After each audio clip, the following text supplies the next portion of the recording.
지금 찬양을 드린 우리 주일학교 학생들 참 예쁘고 사랑스럽습니다. 여러분께서도 저 나이 때 예쁘고 사랑스럽다는 말 많이 들어보셨죠? 혹시 어렸을 때 누군가로부터 들었던 말 중에 지금도 기억나는 이야기가 있습니까? 예쁘다, 똑똑하게 생겼다, 이런 말 말고 유독 기억나는 이야기가 있습니까? 저는 7살 무렵 저보다 3살 많은 누나에게 들었던 하나의 이야기가 기억납니다. 초등학교 교사로 재직하다가 올해 명퇴한 저희 누나는 어렸을 적부터 언변이 좋았습니다. 그래서 저에게 많은 이야기를 들려줬는데, 누나가 10살, 제가 7살 되던 어느 날 누나가 진지한 표정으로 저에게 말했습니다. 형진아, 누나가 하는 말 잘 기억하고 있어야 돼. 알았지? 자, 그렇게 운을 뗀 누나는 주일학교 선생님으로부터 들었다며 하나의 이야기를 해줬습니다. 형진아, 너도 나중에 할아버지가 되면 죽게 될 거야. 그때 천사가 나타나서 형진아, 여기 넓은 길과 좁은 길이 있다. 둘 중에 어디로 갈래? 라고 물으면 꼭 좁은 길로 가겠다고 말해야 돼. 넓은 길은 지옥으로 가는 길, 좁은 길은 천국으로 가는 길이거든. 근데 그것이 끝이 아니야. 하나가 더 있어. 좁은 길로 가다 보면 넓은 문과 좁은 문이 보인대. 그때 천사가 또 물어본대. 형진아, 넓은 문을 택할래? 좁은 문을 택할래? 그러면 꼭 좁은 문으로 가겠다고 말해. 넓은 문으로 들어가면 지옥이고 좁은 문으로 가면 천국으로 가니까. 알았지? 그날 7살 꼬마 아이는 이렇게 대답했습니다. 천국 가기 쉬운데? 좁은 것만 기억하면 되잖아. 그러니까 실화입니다.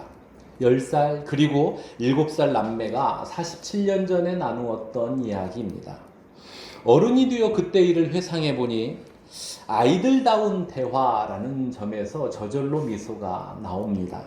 하지만 한편으론 무엇이든지 스펀지처럼 빨아들일 시기에 아이들에게 잘못된 신앙 지식을 전해준 그 주일학교 선생님, 자칫 그 선생님으로 인해 아이들의 신앙이 그릇 형성될 수 있겠다는 생각에 아찔했습니다. 그 아찔한 상황이 오늘 본문에도 등장합니다. 1절을 보시죠. 어떤 사람들이 유대로부터 내려와서 형제들을 가르치되 너희가 모세의 법대로 할례를 받지 아니하면 능히 구원을 받지 못하리라 하니. 그러니까 이때가 1세기인데 당시 이스라엘 지도를 보면 예루살렘이 위치한 남쪽 지역은 유대, 북쪽 지역은 갈릴리, 그리고 그 가운데 사마리아 지역이 있습니다. 이 세 곳 중 권력을 가진 유대인들은 주로 남쪽 유대에 몰려 있었습니다.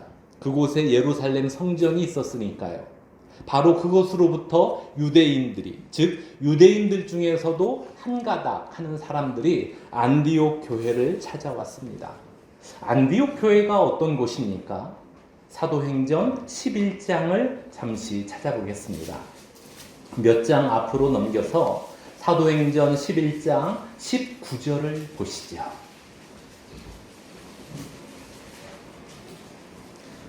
사도행전 11장 19절입니다. 그때에 스데반의 일로 일어난 환난으로 말미암아 흩어진 자들이 베니게와 구브로와 안디옥까지 이르러 유대인에게만 말씀을 전하는데, 여기 스데반의 일로 일어난 환난과 관련해선 6장과 7장에 잘 소개되어 있습니다. 아시다시피 스데반은 헬라파 유대인입니다. 유대 땅에서 태어나고 성장한 사람들을 가리켜 히브리파 유대인이라 칭하고, 혈통은 유대인이나 타국에서 태어나고 성장한 사람들을 가리켜 헬라파 유대인이라 칭했습니다. 헬라파 유대인들은 고국을 떠나 낯선 이방인들과 섞여 사는 그 환경에서 자기의 신앙을 지켜야 했기에 그들은 고국에 남아있는 히브리파 유대인들보다 더 뜨거운 유대교 신앙을 가지고 있었습니다. 그들이 절기를 맞이하여 고국에 찾아왔을 때 그들 중 일부가 사도들이 전한 복음을 듣고 예수님을 그리스도로 받아들였습니다. 이 상황에 대하여 히브리파 유대인들보다 헬라파 유대인들이 더 발끈했습니다. 타국에 살면서도 유대 신앙을 지켰던 동료들이 갑자기 예수를 그리스도라며 신앙의 방향을 틀었으니 이 상황은 납득이 되지 않을 뿐만 아니라 가만히 있을 수 없는 상황이었습니다. 그래서 헬라파 유대인들이 사람들을 매수하여 그 사도들 중 또 집사들 중 한 명인 스데반 집사를 고소하도록 했고 결국 스데반은 돌에 맞아 죽임을 당했습니다. 스데반이 죽은 그날을 계기로 히브리파 유대인들과 헬라파 유대인들은 이 기회에 예수님 믿는 자들을 뿌리채 뽑아내야 한다며 그리스도인들을 강하게 핍박했습니다. 그 박해로 인해 예루살렘에 있던 성도들 대다수가 곳곳으로 흩어졌습니다. 베니게와 구브로와 안디옥까지 피신했습니다. 베니게는 지금의 레바논에 속해 있고 구브로는 지중해에 있는 섬인데 지금의 키프로스 왕국입니다.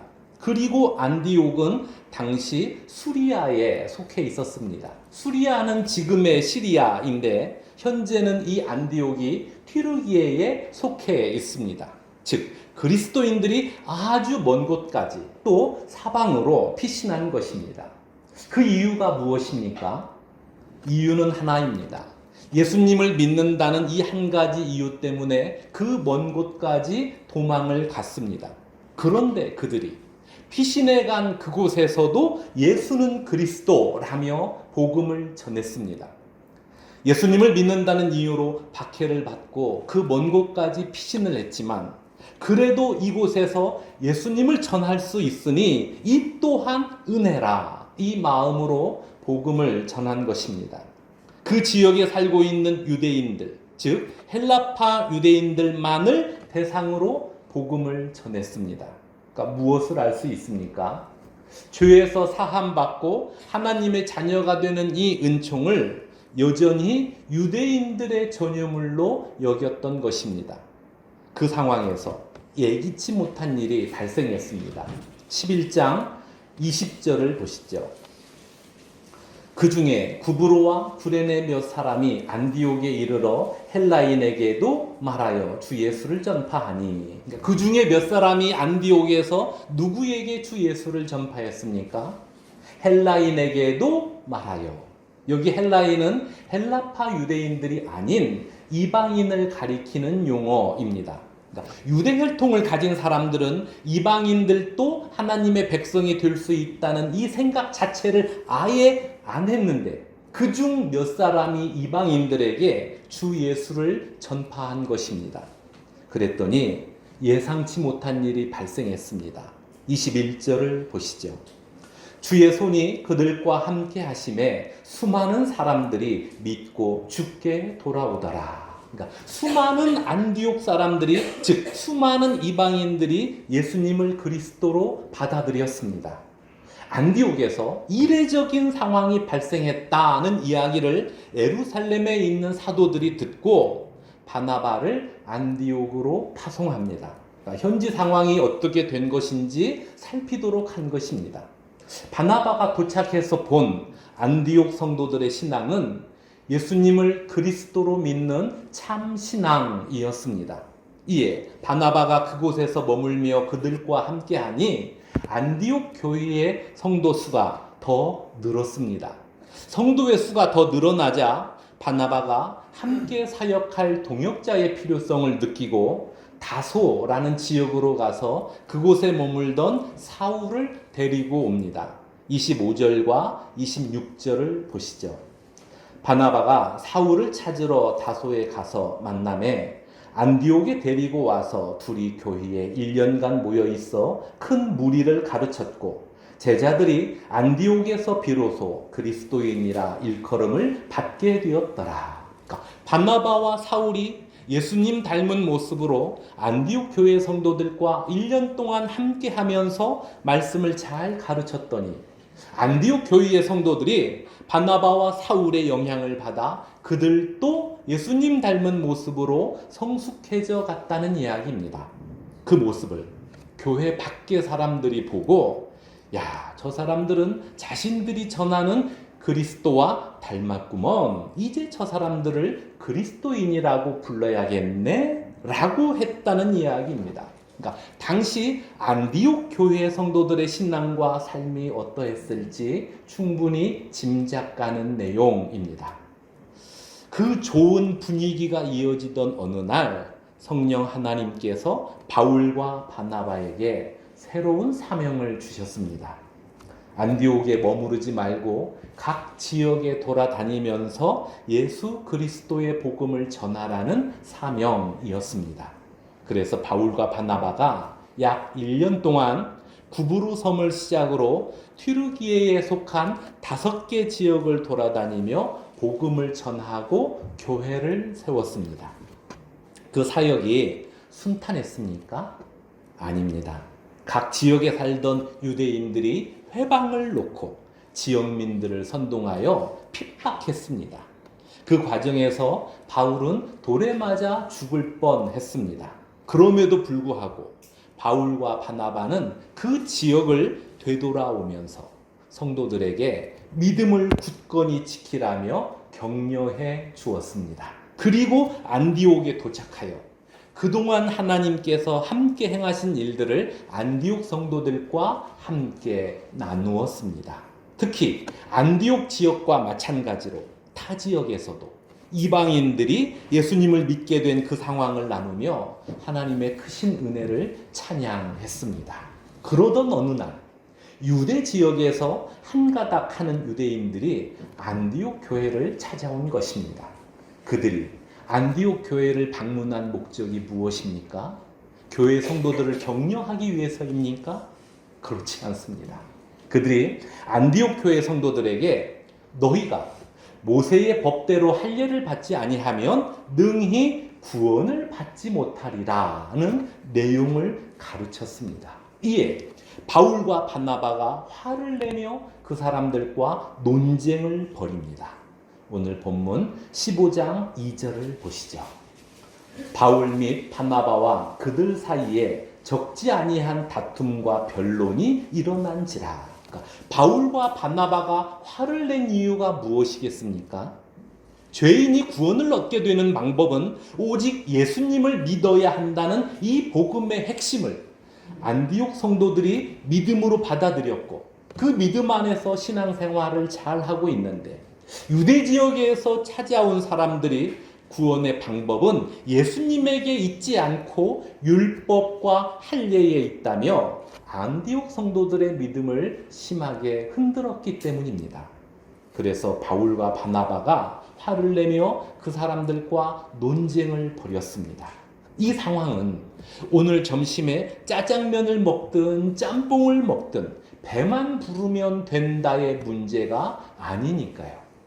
진리의 문제는 나와 너의 생각이 서로 다를 수 있으니 너의 생각도 존중해 주겠다며 두리뭉실 넘어갈 문제가 아니니까요.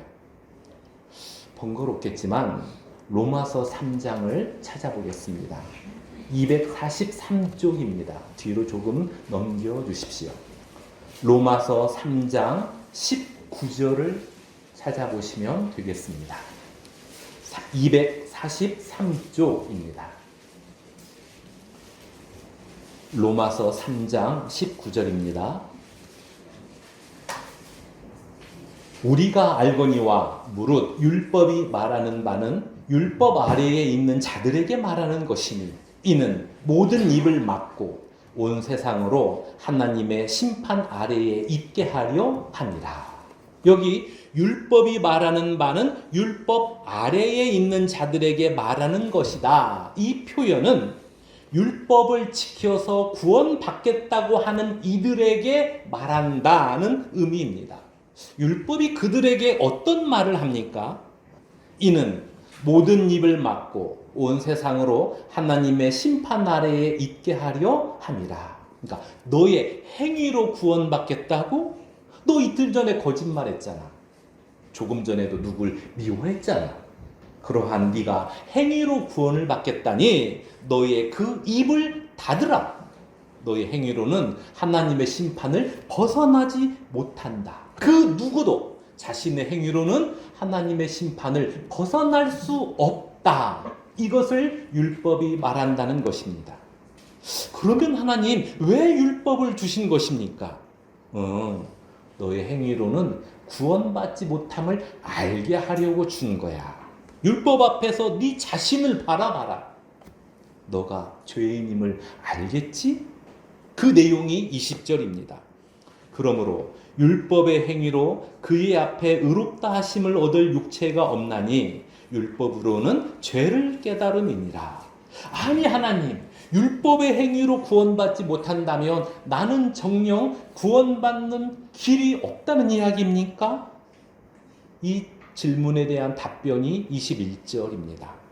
이제는 율법 외에 하나님의 한 의가 나타났으니 율법과 선지자들에게 증거를 받은 것이라. 그러니까 율법은 사람들의 행위로 구원받을 수 없다는 사실을 드러냄과 동시에 그렇기 때문에 구원은 다른 방법으로 주어진다는 것을 증거하는데 그 다른 방법이 무엇이냐면 율법이 아닌 하나님의 한 의, 곧 22절 예수 그리스도를 믿음으로 말미암아 모든 믿는 자에게 미치는 하나님의 의인이 차별이 없느니라. 즉 예수님을 믿음으로 인해 구원받게 된다는 것입니다. 이 진리를 율법이 증거한다. 율법의 역할이 바로 그것이다 라고 말합니다. 그렇다면 율법은 그렇다 치고 할례는 어떻게 됩니까? 하나님께서 아브라함에게 말씀하시길 너희 중 남자는 다 할례를 받으라. 이것이 나와 너희 사이의 언약의 표징이니라고 하지 않았습니까? 이와 관련된 내용이 로마서 4장에 나옵니다. 로마서 4장 10절과 11절을 보시죠. 그런즉 그것이 어떻게 여겨졌느냐? 할례시냐 무할례시냐? 할례시가 아니요 무할례시니라. 그가 할례의 표를 받은 것은 무할례시의 믿음으로 된 의를 인친 것이니 이는 무할례자로서 믿는 모든 자의 조상이 되어 그들도 의로 여기심을 얻게 하려 하심이라. 하나님께서 아브라함을 의롭다고 여기신 내용과 아브라함이 받은 할례와 관련하여 아브라함이 할례를 받았기에 하나님께서 아브라함을 의롭다고 여긴 것이 아니라 아브라함이 할례를 받기 전 하나님께서 아브라함을 의롭다고 여기셨다는 내용입니다. 그런데도 하나님께서 아브라함에게 할례를 받으라고 하신 건 아브라함은 믿음으로 이미 의롭게 된 사람이다는 표시이고 그 할례의 표시보다 믿음으로 의롭게 되었다는 말씀을 먼저 하신 건 이후에 모든 사람들도 할례의 행위가 아닌 믿음으로 의롭게 되는 것, 즉 행위가 아닌 믿음으로 구원받게 된다는 사실을 알게 하려고 그러셨다는 것입니다. 그런데 유대에서 온 사람들이 안디옥 교회 성도들에게 너희가 모세의 법대로 할례를 받지 아니하면 능히 구원을 받지 못하리라 이러면서 성도들의 신앙을 어지럽히니 바울과 바나바가 화가 나죠. 그래서 그들과 논쟁을 벌였습니다. 그러니까 상황이 그렇게 되자 안디옥 교회 성도들이 중재안을 내놓았습니다. 오늘 본문 15장 2절 하반절을 보시죠. 형제들이 이 문제에 대하여 바울과 바나바와 및 그 중에 몇 사람을 예루살렘에 있는 사도와 장로들에게 보내기로 작정하니라. 그러니까 안디옥 교회 성도들 입장에선 바울과 바나바를 통해 예수 그리스도를 믿게 되었고 성경을 배웠으니 당연히 바울과 바나바의 손을 들어주어야 맞으나 이 문제는 구원과 관련되어 있으니 예수님의 제자들이 있는 예루살렘으로 사람들을 보내 그 사도들의 이야기를 들어보겠다면서 바울과 바나바 그리고 안디옥 교회 성도들 몇 사람을 함께 예루살렘으로 보냈습니다.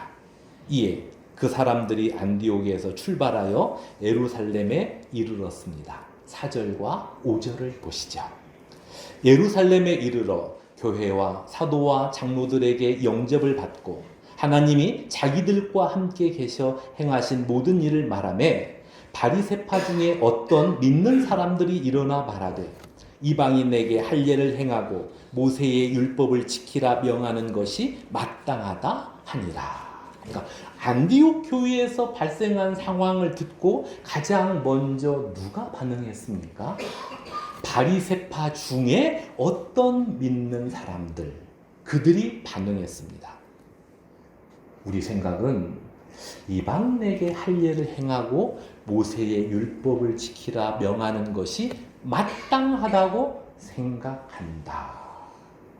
사실 바리새파 출신의 이 성도들 주장은 안디옥 교회에서 발생한 논쟁의 핵심에서 벗어났습니다.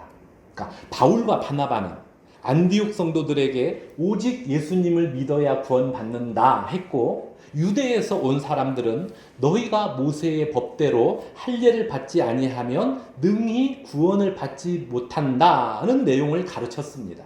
그러므로 예수님을 믿어야 구원받느냐, 아니면 율법을 지키고 할례를 받아야 구원받느냐, 이 둘 중에 하나를 정해주면 되는 문제인데, 바리새파 출신이었던 성도들이 그 이야기를 듣고 우리들은 유대인이지만 안디옥 교회 성도들은 이방인이니까 그들에게 할례를 행하고 모세의 율법을 지키라 명하는 것이 마땅하다고 여깁니다 라고 좀 방향에서 벗어난 이야기를 해버린 거예요.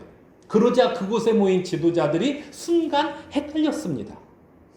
그러니까 우리는 다 유대인이니까 예수님을 믿기만 하면 되지만 저들은 이방인이니까 할례도 받아야 하는 거 아니야? 그래서 6절과 7절을 보니 사도와 장로들이 이 일을 의논하러 모여 많은 변론이 있었다라고 되어 있습니다.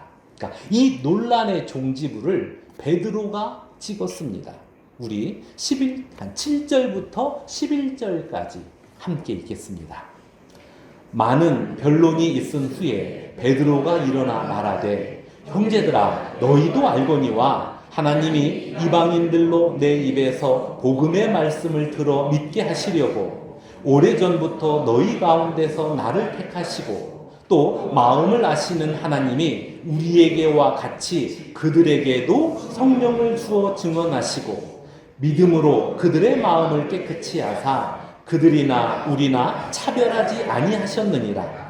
그런데 지금 너희가 어찌하여 하나님을 시험하여 우리 조상과 우리도 능히 내지 못하던 멍에를 제자들의 목에 두려느냐. 그러나 우리는 그들이 우리와 동일하게 주 예수의 은혜로 구원받는 줄을 믿노라 하니라. 그러니까 유대인이든 이방인이든 부자든 가난하든 권력이 있든 없든 지식이 있든 없든 모든 사람에게 있어서 구원의 방법은 딱 하나라는 것입니다. 그들이 우리와 동일하게 주 예수의 은혜로 구원받는 줄을 믿노라. 그렇습니다. 구원은 오직 예수님을 믿는 유일한 방법으로만 주어집니다. 그리고 누구든지 예수님을 믿으면 구원을 받게 됩니다. 중국 송나라에 미불이라는 이름을 가진 화가가 있었습니다. 그는 남의 그림을 그대로 베끼는 일에 아주 탁월했는데 그 재능으로 좀 나쁜 짓을 일삼았습니다. 그러니까 다른 사람이 소장한 그림을 빌려 그 다음날 돌려줄 때 원작은 자기가 갖고 베낀 그림을 그 사람에게 돌려준 것입니다. 그래도 사람들이 눈치채지 못했습니다.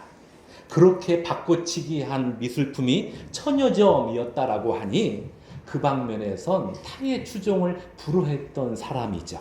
그러던 어느 날 소를 주제로 한 그림에 있어선 최고라고 칭송받던 대숭의 그림을 아무개로부터 빌려서 또 하룻밤 사이에 똑같이 베꼈답니다. 그러니까 자기가 보기에도 어떤 그림이 진짜인지 구분 안 될 정도로 완벽하게 그린 것입니다.